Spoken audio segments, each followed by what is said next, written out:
Hi everyone, thanks for joining me. This is In Deep on the Delta, and you're watching the In Deep on the Delta weekly report for June 13th. We're going to get into it. All I had to do last week was tell everybody that I've had the best fishing that I've had in many years out here. The day after I go out and my bite dropped off. Not to worry, the bite's back. It's still very good. It wasn't like it was when I was just killing them a week or two ago, but the fishing is still very good, and I've got a lot of good reports for you this week, and we'll go over that in just a minute. We'll start with River Talk. For you guys that watched last week, you know that In Deep on the Delta hit a milestone, 10,000 subscribers, and I talked about doing some giveaways, and I have some more information on that. We will start pulling names from for the drawing. We'll have a couple winners next Thursday, and this will go through probably 3 or 4 weeks. So I'll be giving 2 or 3 prizes a week away. These prizes could be anything from basically a guided trip on the Delta with me, and I'm going to be doing half-day trips. So I'm going to do several of them, but they're going to be half-day trips, probably 5-hour trips.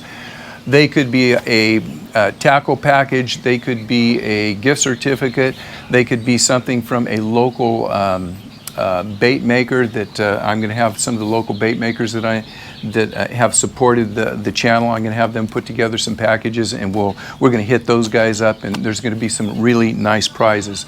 Now, all you need to do to be in the drawing is hit me up on the comments, either for my weekly report or one of my weekly videos, or you can send in a fishing report at scooper9561032.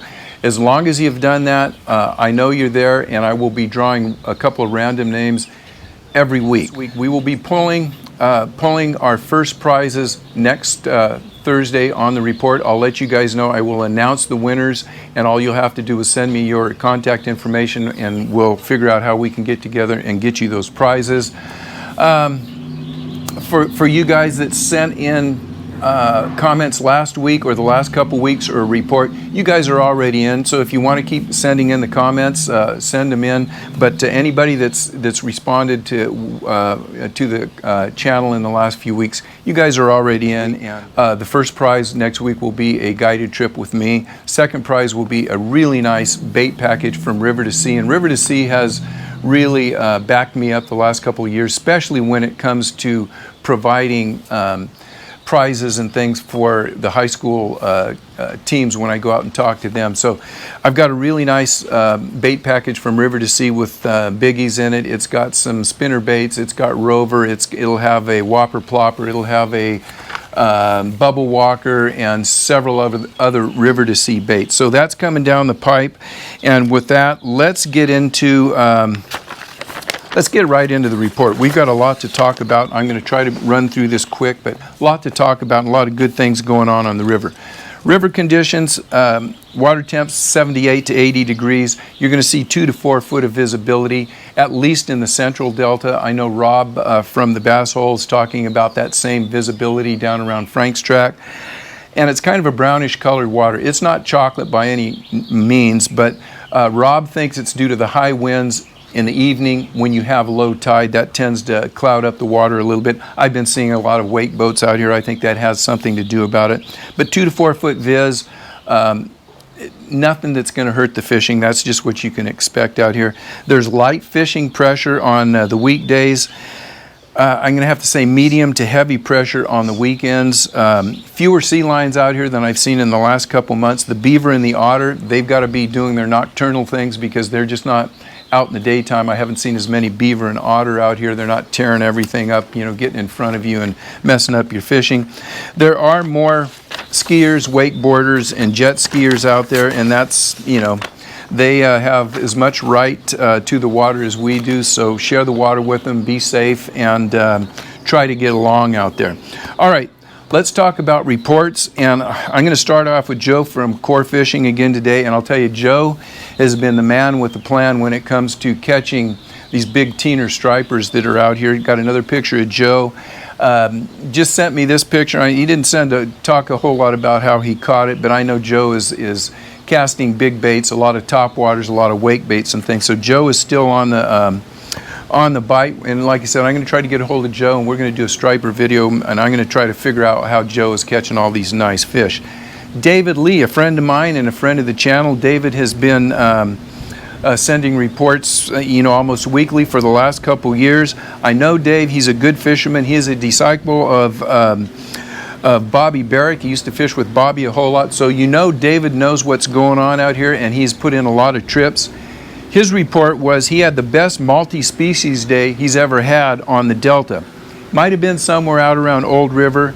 He had 25 plus stripers. He lost count after 25, and they looked to be 5 to 8 pounds in the pictures.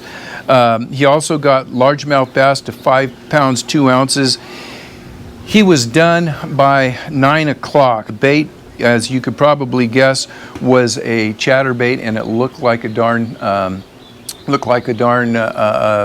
crayfish. So that was David's report. Mac went out. He was out on the Central Delta. He had a 9-fish day. He had 5 keepers to about 17.5 inches long. He was doing his damage on swim jigs, spinner baits, square bills, and punching. His key to success was he thought it was very important to match the baits with the watercolor. So, if you get into a certain, clear water, stained water, you may have to change your color and figure out what color they're looking for with in the particular color of water that you're fishing. Bruce, he went out of Rivers Inn out of Victoria Cut. He was fishing from Victoria Cut North. He had 20 stripers and 6 largemouth bass to 5 pounds. He's fishing Thule's. He's fishing Thule Islands, chatterbaits. His key to success was fishing the chatterbaits really slow, right on the bottom, be there at high tide, and his bite was also over about 9 a.m. Most of the people that have been sending in reports, they've all been catching fish. The only maybe negative is there are a lot of fish coming in, a lot of smaller fish. These are probably the small males that are fry guarding right now, and they're very active. And a lot of times it's harder to catch the bigger fish when you're catching so many of the smaller fish. We're going to have better tides coming up, and we're going to have a full moon coming up by the end of next week, and I think that's going to kick these fish into high gear. Everybody's seeing more and more fry out there, so the bass are spawning. Rob reported during his FLW tournament where he fished quite a bit. He's out there 3 days in the tournament. I'm sure he was practicing every day before that. Saw lots of bedding bass. So as these bass bed and as the females drop their eggs, you're going to see flights of these females that go into post-spawn kind of a doldrum. There's going to be some ebb and flow to catching the bigger fish, but as these flights of females drop their eggs, they're going to be coming in and going out of the post-spawn doldrums into a very heavy feeding frenzy. So look for the bigger fish to come out, and there's going to be some ebbs and flows, but there's going to be a lot of big fish caught in the next month and a half out here on the Delta. All right, let's talk bass tournaments, and I think you're going to be surprised to see the weights that have come in, and there is something to be learned from looking at all the weights here, the 3 bass tournaments that we had last week. And one of the tournaments was a club tournament. Then we had the Bass Hole tournament, which has a high roller and a low roller. And then we had the FLW. So we had fishermen of all shapes and sizes out here, of all skill levels. So let's go into that. We'll start with the Delta Bass Club. I got a report from Chris. Thanks for sending me this report, Chris.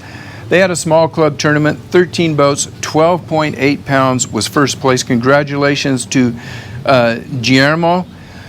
Not a big heavyweight, but it could have been the day that they were out. Now, I talked about consistency a little bit in the beginning of the program, and that's been what's been lacking in the last, I'll say, week.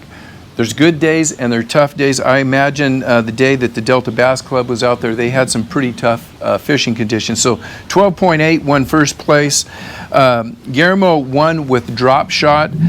Chris also said that other guys were talking about catching them on Cincos, top waters. Stripers were in the mix, which we've already talked about. How many guys are out there catching stripers right now, and it's just kind of it sounds like it was kind of a junk fishing day for the Delta Bass Club. Now the bass hole went out, and they had 41 boats in the high roller, or we'll call it the professional and the weekend rollers. The high rollers are the professionals. Jared and Jason, they had 20 pounds, 20.6 pounds with a 7-pound 6 kicker. That was the winner for the high roller. Farouz and Mike, they had 24.2 pounds with an 8.9 kicker. So high rollers had 20 pounds, the low rollers 24.2 pounds. The middle of the pack out of the 41 boats was right around 9.5 pounds. So not bad fishing. I looked at everybody seemed to be catching fish. Most people caught limits. But think about that for the bass hole tournament. So now we have the FLW tournament. And remember, this is a 3-day tournament. I think they had 70 boats. Everyone fishes the first 2 days. The third day, I think the top 25 fished it. So first place was 61 pounds. Second place was our buddy Christian Ostrander. He had 56 pounds. And the middle of the pack, right around 35 or so, they had 13 pounds. Now, if you had a 16-pound average, that would have got you 5th place. It would have got you into the top 25, and out of those top 25, the guy that was in 5th place had about a 16-pound average for over the 3 days. Not a great showing for FLW, but look at this. You know, the bass hole tournament, they had, 9.5, 10 pounds for their average, and the FLW had about 13 pounds. 24-pound bag come out of the bass hole. I know there was, I think Christian had the top bag out of FLW, and that was a 26-pound bag, but 20-pound bags were hard to come by. And I also want to hit up Rob from the bass hole. He fished that FLW tournament, had a 13th place, made it to the final day, and cashed a nice check. And Rob, congratulations. Anytime you're fishing at that level and you could fish that third day and cash a check, you're doing pretty darn good.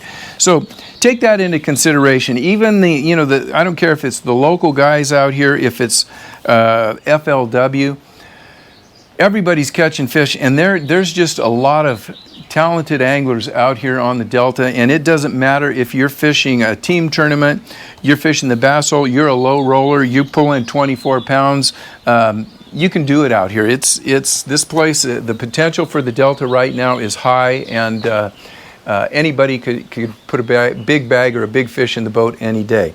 What have I been doing? Well, I have been concentrating my fishing early in the morning, and I have been from about 4:30 in the morning to about 7:30. There's a pretty good topwater bite. The last few days it's been inconsistent. When the fish are on, they are on and they are eating. When they're off, you can just tell they're not committing to bait. Smaller fish are biting. The bigger fish are kind of just non-existent. I've also been fishing the evening bite, and I have been fishing till about 11 o'clock at night.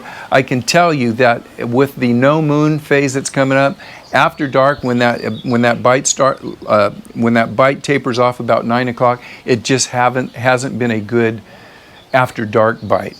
Got a few fish, got some on Mikey's. Every now and then I'll get one on a top water, but it's been tough. I suspect that to change as the full moon comes up, and I'll be out on a couple all-nighters. We're going to have good tides during that period, and if you're thinking about doing some night fishing, think about doing that starting about next Friday. The evening bite, again, the evening bite has been better than the morning bite for me. I am trying to hit high tide, high outgoing tide still. I'm throwing rovers. If there's wind, I'm throwing bubble walkers if there's no wind, Ricos if there's no wind.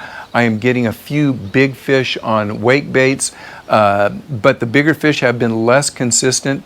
When I have been out early, what I try to do is I'll use worms and horny toads until about 7:30 when it starts getting time to where I think the topwater bite is going to go on, and then I'll switch over to primarily topwaters. Now I have been picking up a lot of bites on a lot of fish on worms, getting a lot of smaller fish, but you got to wade through those to get those 1.5 to 3 pound fish, and then hopefully as it gets into the low light period, you can pick up a couple of big 5, 6, 7 pound fish on a topwater. So with that, it's been a little inconsistent. You just got to get out here. Slower moving baits. If you're throwing chatterbaits or horny toads, make sure that you fish them slow, precise casting, near tules, near any type of structure or near any type of shade. If you're throwing a worm, let it soak out there. Drop shot, let it soak. Those are the two #1 baits. Still not a whole lot of talk about punching. There are frog fish coming in, and I have picked up some fish on frogs, but it hasn't been hot and heavy with the frogs for me or anybody else that I have talked to. And you know, one thing I will also say, I put out a video on fishing horny toads. God, I thought I'd cover everything. I covered the baits, the hooks, the riggings, the rods, but I didn't talk about how I was fishing them, and I got a few comments. Steve, how are you fishing these things? Once you got them all rigged up, what are you doing? Guess what? That's my fault. I should have talked a little bit about how I was fishing those things, and I didn't. So what I'll do is I'm going to put up, hopefully in the next week, I'll do another video. Now that you guys know what baits I'm using, how I'm rigging them, I'll show you exactly how I am fishing those horny toads and the topwater toads, and we'll give you some input on the exact techniques, because you can fish, there's no way to fish them wrong, but there's a lot of little things that you can do to really increase your take when you're fishing the toads. So be aware of that. Thank you guys so much for watching all the videos. I'm getting more and more subscribers and more views, and it's all because of you guys. I can't thank you guys enough. So thanks a whole lot. I'm gonna not gonna go out fishing today, but when I get home, we're gonna edit this.